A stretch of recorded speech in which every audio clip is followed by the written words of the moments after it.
사랑과 은혜가 충만하신 하나님, 오늘도 예배의 자리로 불러주시고 주님을 찬양할 수 있게 하심에 감사합니다. 우리의 마음과 삶을 담은 이 예배가 온전히 주님께 올려지길 원합니다. 주님, 주님의 은혜 없이는 단 하루도 살 수 없음을 고백합니다. 지난 한 주 지켜주시고 인도해 주셨지만 말과 행동 속에서 주님의 뜻을 온전히 따르지 못했음을 회개합니다. 용서하시고 사랑으로 다시 회복시켜 주세요. 교회와 성도님들을 위해 기도합니다. 다드림 교회가 주님의 말씀 안에 굳건히 서는 교회가 되게 하시고 서로 사랑하며 하나 되어 주님의 영광을 드러내게 해주세요. 대림절 두 번째 주일입니다. 또한 2025년을 준비하는 때입니다. 각 부서와 사역 속에 주님의 은혜와 성령의 충만함을 더하여 주세요. 무엇보다 영인이를 포함하여 아픔에 슬픔에 처한 성도님들의 상황을 속히 회복시켜 주시고 한시도 빼놓지 않고 지켜주세요. 주님, 최근 사회가 혼란과 불안 가운데 있습니다. 엄중한 상황 속에서 지도자들에게 지혜와 분별력을 주시고 국민들의 마음을 평안하게 하시며 이 나라가 주님의 정의와 평화로 다스려지게 하옵소서. 권세자들이 주님의 뜻을 경외하며 선하고 공의로운 결정을 하게 도와주세요. 특별히 복음을 들고 나가는 선교사님들을 위해 기도합니다. 건강과 안전을 지켜주시고 가정과 사역에 필요한 것을 채워주세요. 복음이 닿지 않는 땅에도 주님의 말씀이 흘러가게 하시고 주님을 알지 못하는 이들이 진리 안에서 자유를 누릴 수 있길 원합니다. 말씀 전하시는 목사님께 성령의 능력과 지혜를 더하여 주시고 그 말씀이 우리의 심령 깊이 새겨지게 하옵소서. 이 예배를 통해 오직 주님께서 영광 받으시고 우리 삶이 주님 안에 풍성히 변화되길 원합니다. 우리의 기도를 들으시고 응답하시는 예수님의 이름으로 기도드립니다. 아멘. 오늘 설교는 마태복음의 전반부의 주제를 다루는 설교이기도 하고요. 또 비유의 핵심을 다루는 설교이기도 합니다. 그런 점에서 도대체 어떤 사람을 마태는 복 있는 사람이라고 하는지 잘 들어보시길 바랍니다. 우리의 삶과 역사를 바라보는 관점을 성경은 선지자적인 관점이다, 묵시적 관점이다 이렇게 자주 말을 합니다. 이 선지자적인 관점과 묵시적인 관점을 이해하면 우리에게 있어서 역사를 좀 볼 때에 여유를 갖게 되는 것이죠. 우리 모두가 다 한 주간의 역사 속에서 이 역사 안에는 악한 것과 선한 것이 복잡하게 얽혀 있다는 것을 우리 모두는 인정할 것입니다. 우리가 일시적으로 어떤 것을 선택할 때 나는 이것이 옳은 것이라고 선택하였지만 또 시간이 지나고 난 뒤에 보면은 그것이 악한 것으로 드러날 때도 있고 좋은 것으로 선택했는데 나쁜 것이 되는 일들도 우리는 역사 안에서 자주 보고 있습니다. 그런 점에서 우리 모두는 어떤 선택을 하든지 간에 궁극적으로 선과 악을 구별할 수 있는 능력이 저와 여러분에게는 없다는 거예요. 우리는 다 일시적이고 부분적이고 편파적일 수밖에 없습니다.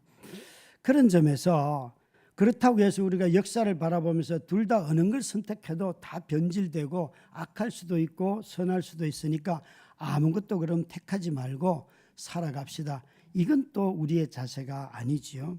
마치 어느 쪽에도 속하지 않고 진공 상태의 삶을 살아가는 것.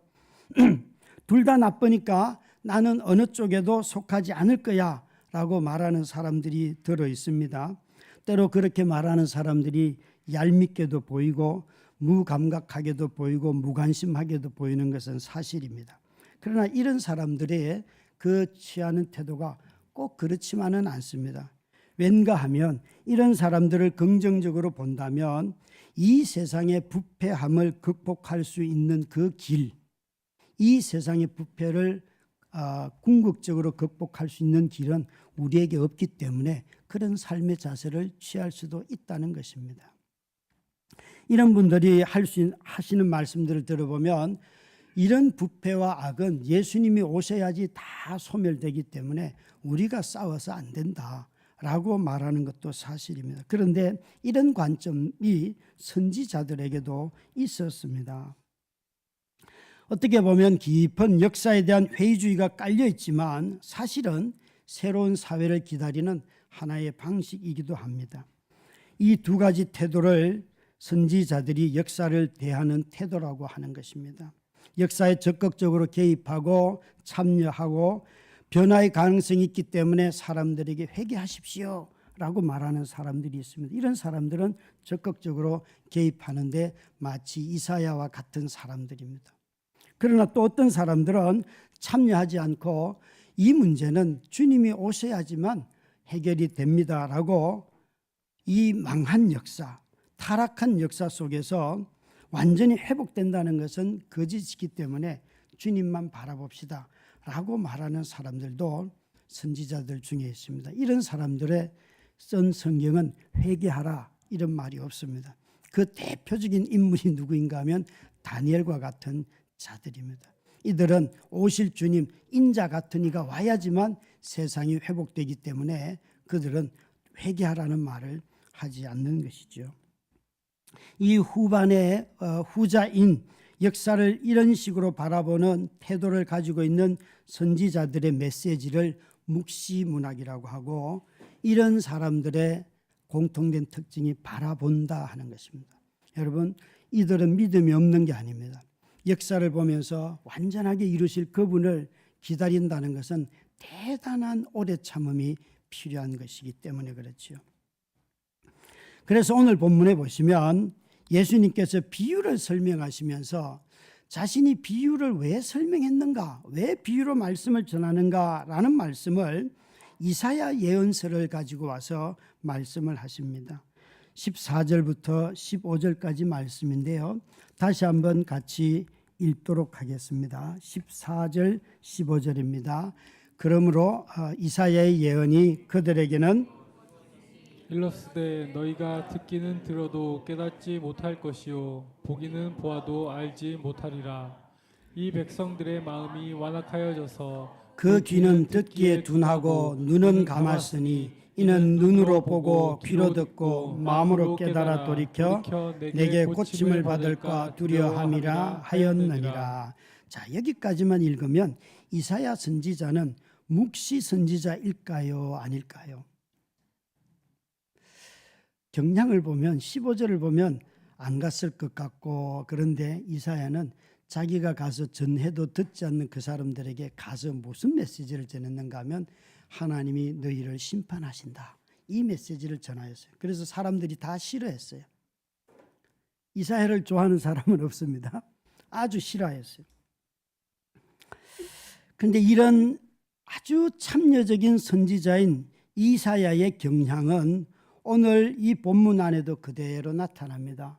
예수님이 오셔서 자신에게 자신이 전하는 말을 듣고 사람들이 다 회개한 것은 아니지만 그러나 그들 가운데 또 돌이키는 자들이 있다는 것이에요. 그러나 여러분, 이 비유에 보면 이런 참여적인 선지자들의 모습만 있는 것이 아니라, 그러니까 반응을 요구하는 선지자의 모습만 있는 것이 아니라 전혀 반응을 요구하지 않는 묵시적인 모습도 있습니다. 49절이나 50절 보면 제가 읽도록 하겠습니다. 세상 끝에도 이러하리라. 천사들이 와서 의인 중에서 악인을 갈라내어 풀무불에 던져 넣으리니 거기서 울며 이를 갈리라. 이 세상 끝날을 바라보면서 그 날이 되어서야 악인과 의인을 구분하는, 그때까지는 다 참으라. 이게 비유의 핵심입니다. 그래서 인내하지 않고는 이 시기를 지나갈 수가 없고, 그런 성도들의 입어야 할 유니폼이 있다면 그건 인내다 하는 것이 묵시 선지자들이 갖고 있는 아주 중요한 키워드입니다. 이런 관점에서 비유를 보면 이런 비유들은 선지자적이면서도 또 묵시적인 두 가지 경향을 다 가지고 있다는 것이죠.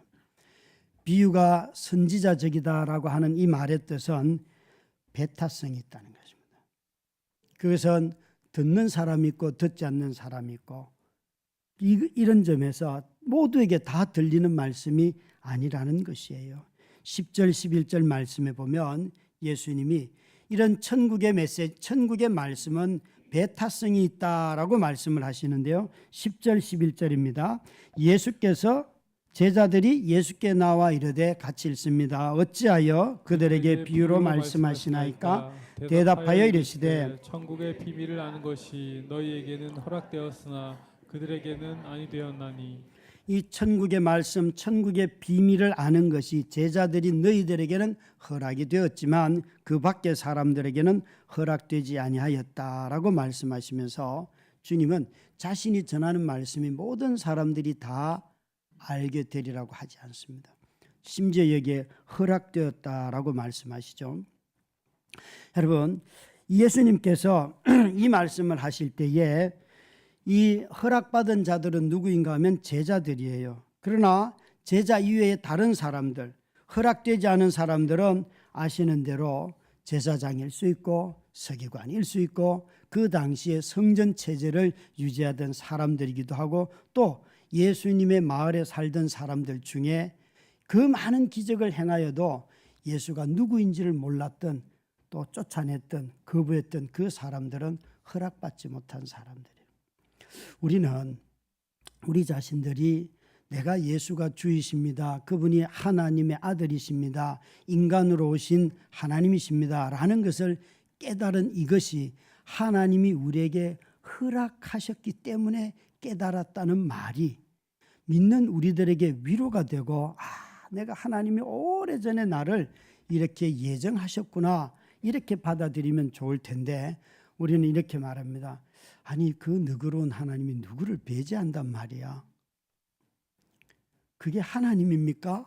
이렇게 말을 하기가 훨씬 쉬워요.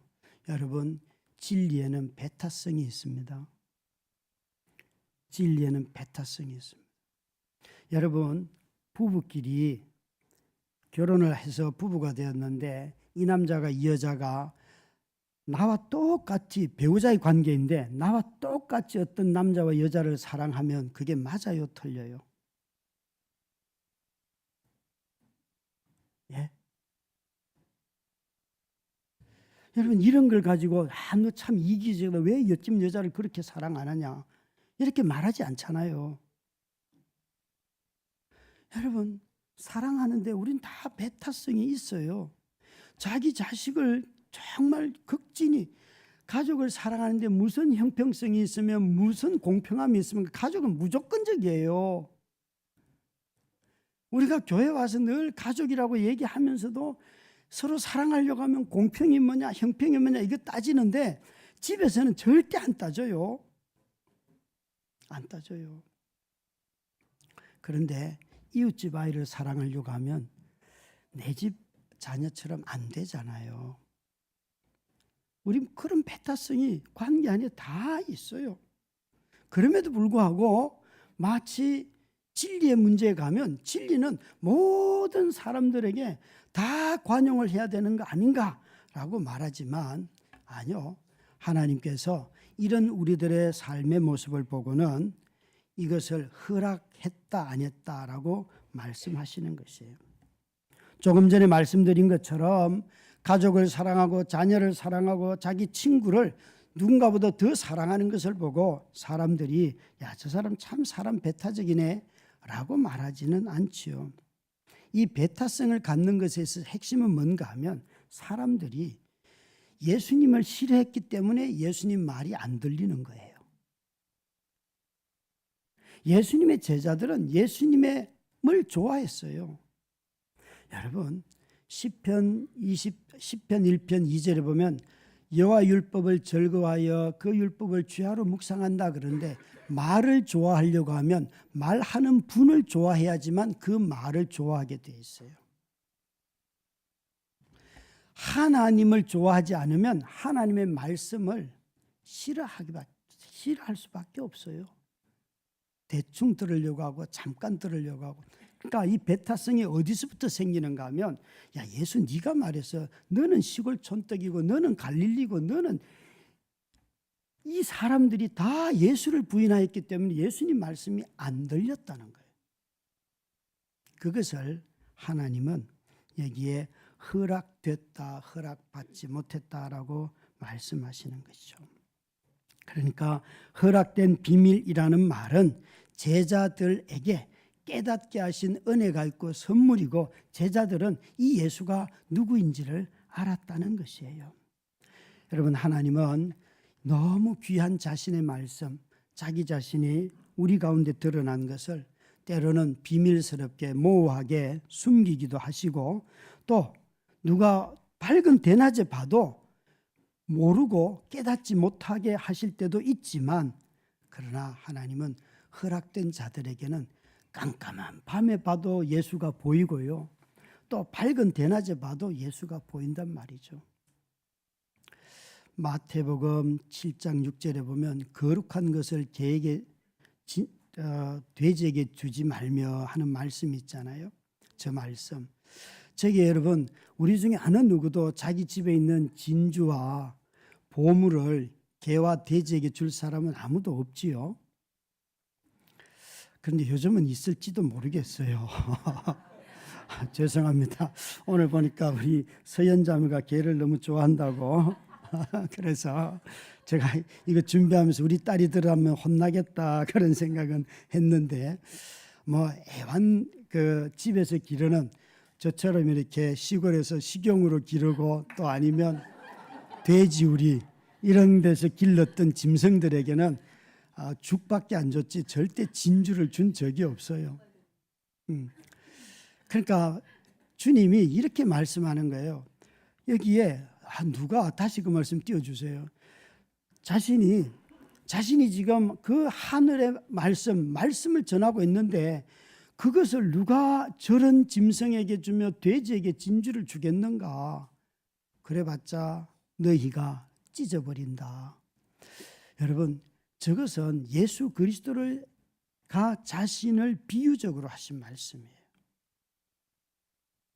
유대인들은 예수 그리스도를 찢고 상하게 하고 죽였죠. 그러나 누군가는 저 말씀을 듣고 따랐어요.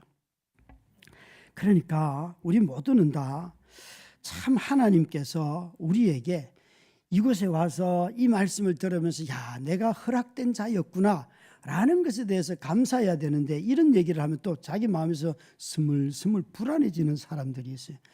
난 열심히 믿고 여기 와 있는데 나를 택하지 않았으면 나는 어떻게 될까?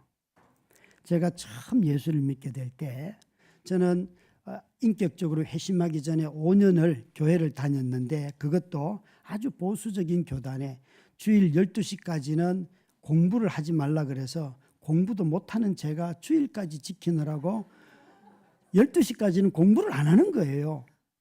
그리고 또 자고 뭐 그러니까 공부가 잘 될 리는 없겠죠. 그죠? 저는 노는 데 관심이 많았으니까. 그런데 이제 거기서 늘 저보고 우리에게 예정됐다 가르쳤어요. 그래서 저는 예정됐다고 확신을 했죠.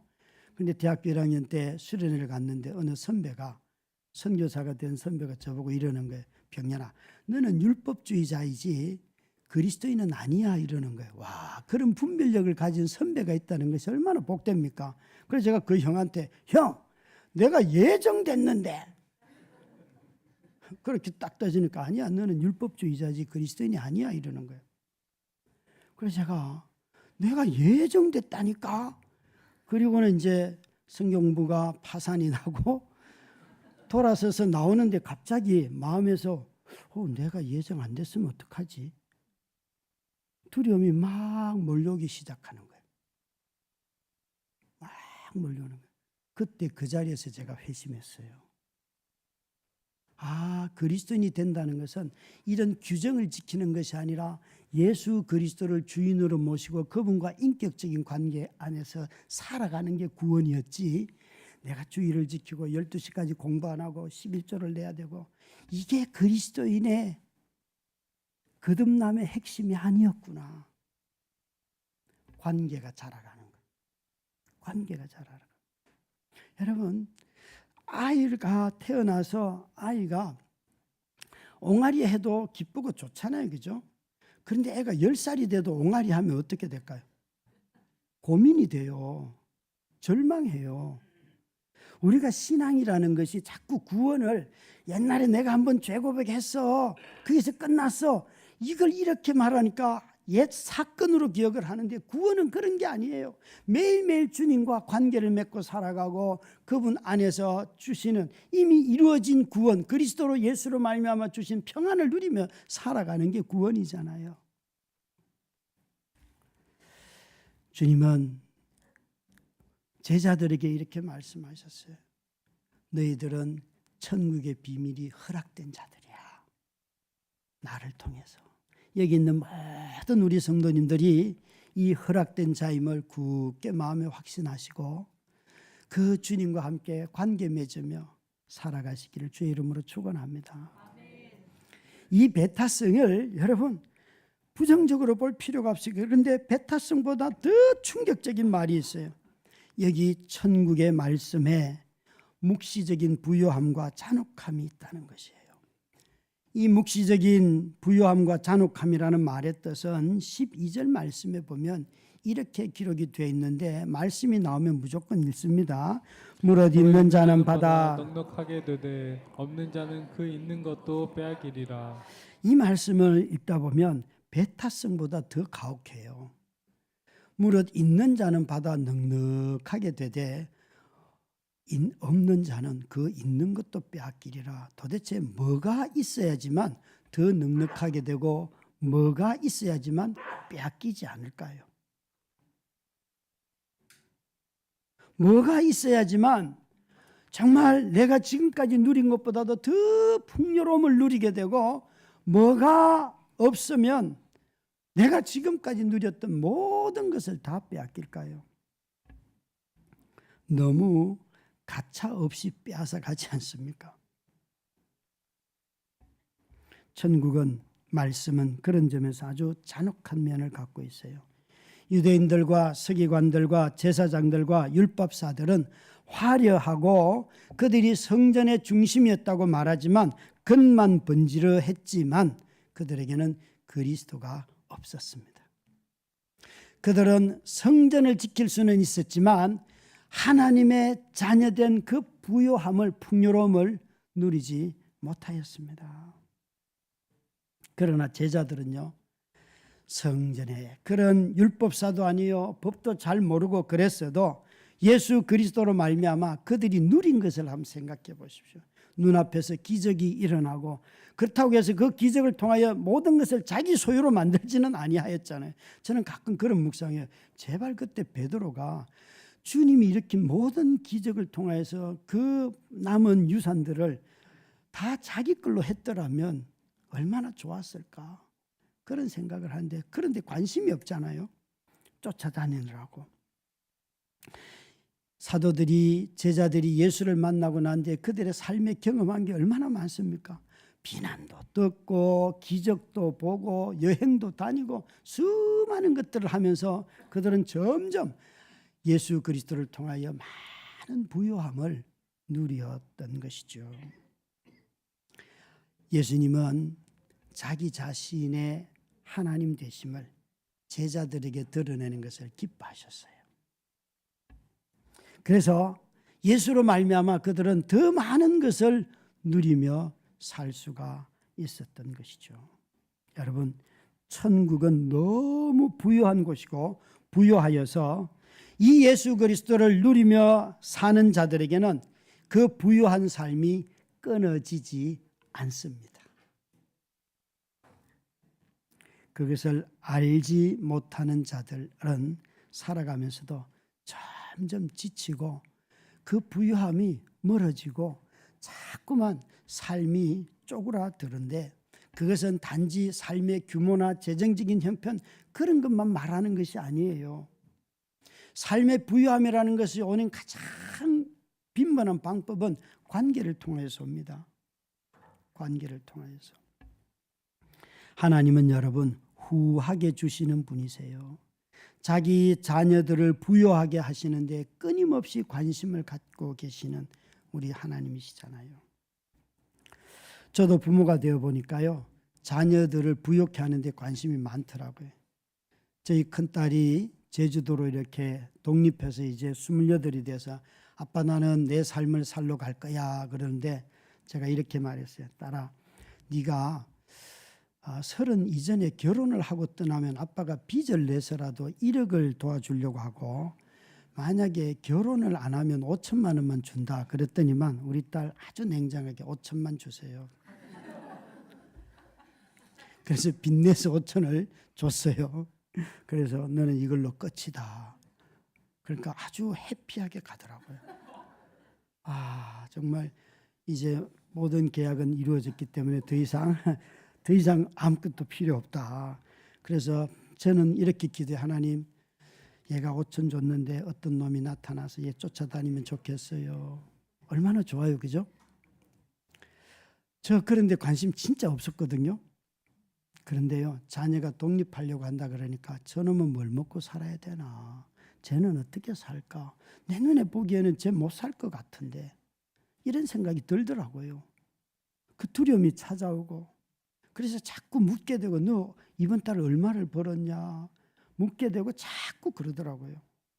그러니까 부모인 나도, 능력도 안 되는 나도, 빚내서 도와줄 수밖에 없는 저도 그런 자녀를 어떻게 하든지 부욕해 하시는데, 우리 하나님은 그런 분이 아니시잖아요. 그래서 칼빈이 이렇게 말한 거예요. 하나님은 우리를 부욕해 하시는데 지치지 않으신다.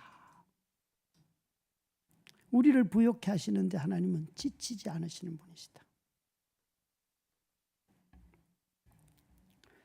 음식점을 운영하시는 분들은 고기에 아마 냄새만 맡아봐도 이것이 싱싱한 재료인지 아닌지 다 판단하시잖아요. 상한 건지.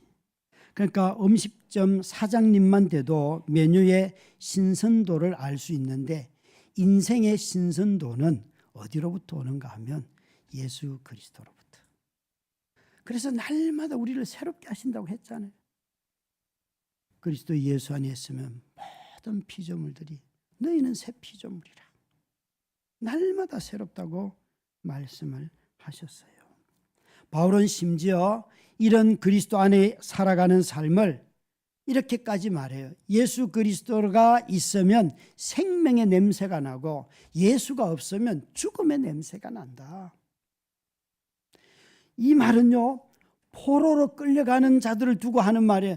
포로를 잡아오는 그 승리한 로마 군인을 두고 하는 말이 아니고요, 로마의 군대에 져서 포로가 되어 끌려가는데 그들 가운데 믿음의 형제 자매들이 포로가 되어 끌려감에도 불구하고 그리스도 안에 있으면 너희가 그리스도의 향기다. 세상을 이겨서 향기가 아니라 그리스도 안에 있기 때문에 그리스도의 향기다 라고 말씀하세요. 그런 점에서 우리 예수님은 구속도 주시지만 이 비밀을 받아들이지 않는 자들을 심판도 하십니다. 그런 점에서 잔혹한 면이 있다는 것이죠. 빼앗는다는 말의 뜻이 그것입니다. 사랑하는 성도 여러분, 저와 여러분들이 천국의 비밀이요 천국의 말씀이신 이 예수 그리스도로 말미암아 우리 삶이 날마다 그분 안에서 더 풍성해지기를 주의 이름으로 축원합니다. 우리 주님이 하시는 약속이에요. 제자들에게 하시는 약속이에요. 세상이 볼 때는 너무 초라하죠. 그러나 그리스도 예수 안에 있으면 이루 말할 수 없는 그 부유함이 있잖아요. 부유함이. 그런 점에서 이 예수 그리스도는 선지자적이면서도 동시에 묵시적인 복을 우리 모두에게 주신 분이세요. 선지자적이라 할 때는 선지자들은 항상 하나님의 말씀으로 돌아가라. 그래서 선지자 그러면 말씀을 생각하시면 돼요. 그래서 예수님은 자신이 오심을 요한복음에 보면 말씀이 육신이 되어 이 땅에 임하였으니, 그건 선지자적인 전통에서 나오는 말씀이죠. 묵시적인 전통에서는 우리 주 예수 그리스도는 이 모든 수욕을 오래 참으시사 그는 자신의 삶을 다 통하여서 모든 고난을 오래 참으시고 자신의 사역을 마치시고 다시 오시도록 우리에게 말씀하시고 승천하셨어요. 그것이 묵시적인 거예요. 구약 성경의 구절 중에서 신약 성경에 아마도 가장 많이 언급되는 한 구절 중에 이사야서 6장 9절부터 10절 오늘 읽는 이 말씀입니다. 6번이나 신약 성경에 곳곳에서 인용을 하고 있습니다. 예수님이 이 말씀을 인용하시는데 예수님의 말씀처럼 14절 15절 다시 한번 읽도록 할까요? 이사야의 예언이 그들에게 이루어졌으니 일렀으되 너희가 듣기는 들어도 깨닫지 못할 것이요 보기는 보아도 알지 못하리라. 이 백성들의 마음이 완악하여져서 그 귀는 듣기에 둔하고 눈은 감았으니 이는 눈으로 보고 귀로 듣고 마음으로 깨달아 돌이켜 내게 고침을 받을까 두려워함이라 하였느니라. 아멘. 여기에 예수님은 이사야 선지자의 말씀을 인용하면서 마음이 완악하여져서, 그러니까 이사야 선지자도 하나님의 말씀을 들고 나가면 이미 그 사람들은 마음이 완악하여서 굳어져서 듣지 않는다는 거예요. 그런데도 하나님이 보내신다는 거예요. 참 여러분, 이 완악하다 하는 이 단어가 마음이 두껍다, 무감각하다 이런 원래 뜻을 갖고 있는데, 이 단어를 약간 비유적으로 쓸 때는 물 같은 것이 이렇게 스며들지 않는다 그런 뜻도 갖고 있어요. 그러니까 예수님이 이 단어를 쓰신 것은 자신의 말씀이 선포가 되면 마음으로 스며들어야 되는데, 예수님이 좋은 말씀 하시네, 예수님은 좋은 선생이야, 그 말씀을 들으면서 기적을 보면서 저분이 저런 기적을 행하셔 하나님이신가 이렇게 마음으로 자신이 한번 생각해 봐야 되는데 모든 것이 다 머리에 멈춰 있을 가능성이 매우 높지요. 그러니까 말씀이 마음에 스며들지 않는 상태, 이것을 눈이 멀었다, 완악하다라고 말하는데 이것이 그들의 원죄가 되는 거죠. 그들의 죄예요. 그런데 제자들을 향하여서는 16절 17절에 뭐라고 말씀하시는가 하면 이렇게 말씀하셔요. 그러나 너희 눈은 봄으로 너희 귀는 들음으로 복이 있도다. 내가 진실로 너희에게 이르노니 많은 선지자와 의인들이 너희는 보는 것들을 보고자 하여도 보지 못하였고 너희가 듣는 것들을 듣고자 해도 듣지 못하였느니라. 여러분, 의인과 선지자들이 뭘 보고 뭘 듣고 싶었을까요? 하나님의 오실 메시아였잖아요. 그런데 예수님이 이 말씀을 인용하시면서 내가 바로 그 메시아다. 다시 말해서 너희 눈으로는 보고 들음으로 복이 있다는 이 복의 핵심은 뭔가 하면 성육신 하신 그리스도, 예수님, 몸을 입고 이 땅에 오신 하나님이신 예수를 만나는 거, 그 만난 예수가 바로 하나님이라는 사실을 깨달은 제자들, 정말 나의 성육신한 것을 눈으로 보고 내 말을 귀로 들으며 나를 따라온 너희들에게 이 복이 있다 라고 말씀을 하고 계셔요. 오늘 예배 중에 예배 기원할 때 읽었던 말씀 구절이 에베소서 1장 3절부터 6절 말씀인데요. 찬송하리로다 하나님 곧 우리 주 예수 그리스도의 아버지께서 그리스도 안에서 하늘에 속한 모든 신령한 복을 우리에게 주시되 곧 창세전에 그리스도 안에서 우리를 택하사 우리로 사랑 안에서 그 안에 거룩하고 흠이 없게 하시려고 그 기쁘신 뜻대로 우리를 예정하사 예수 그리스도로 말미암아 자기의 아들들이 되게 하셨으니. 여러분, 저와 여러분은 이미 하나님의 아들들 되었어요. 그것도 창세 전에 하나님께서 거룩하고 흠이 없는 자로 우리를 만드시려고 계획하셨고 그렇게 만드셔서 되게 하셨어요. 이렇게 말하면 자신의 허물이 보이고 자신의 부족함이 보이죠. 맞죠? 보이죠. 그런데 이건 믿음으로 보셔야 돼요. 저 구절은 이렇게 말하잖아요. 네가 그것을 이룬 것이 아니라 그리스도 안에서 그것이 이루어졌다.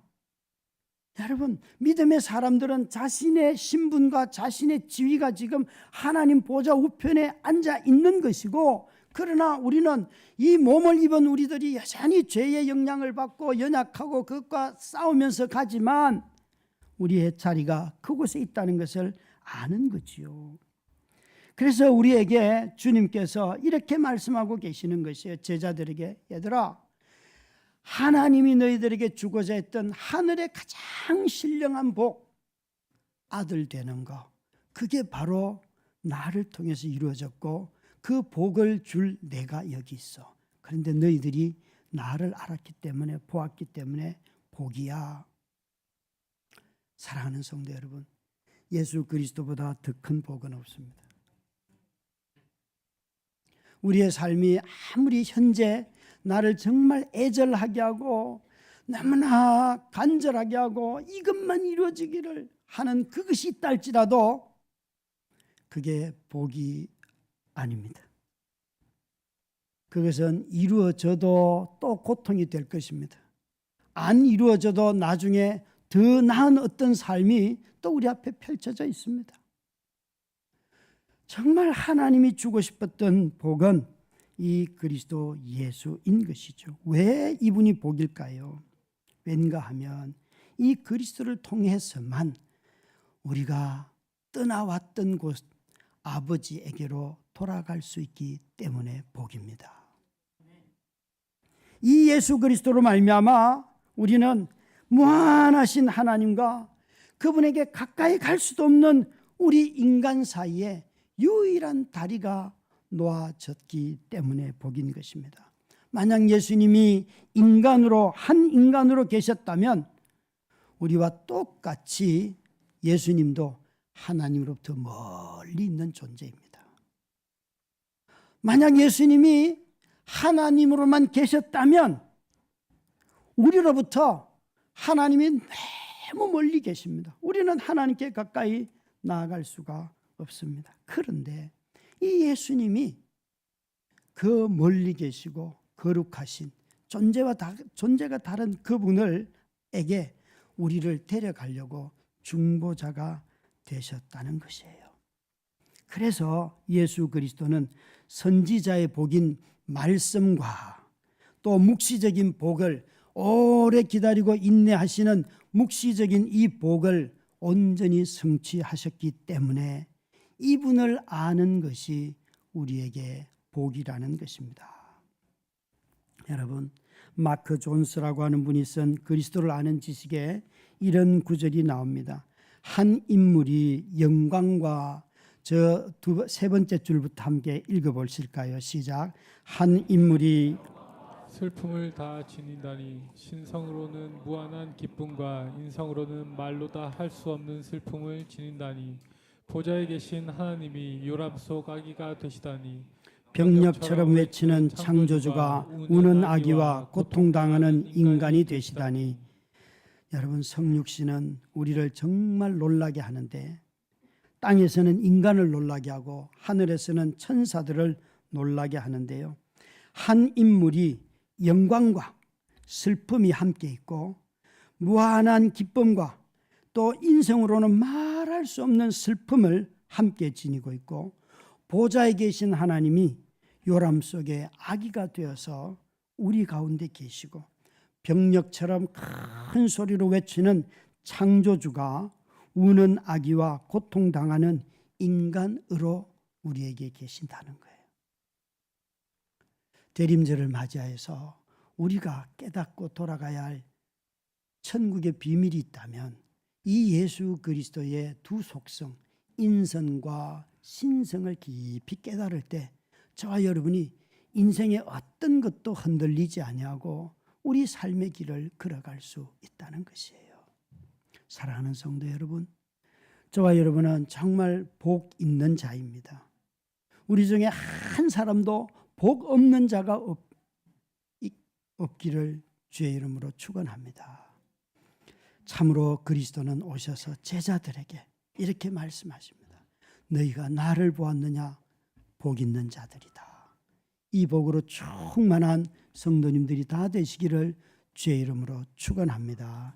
우리 함께 찬양하십시다.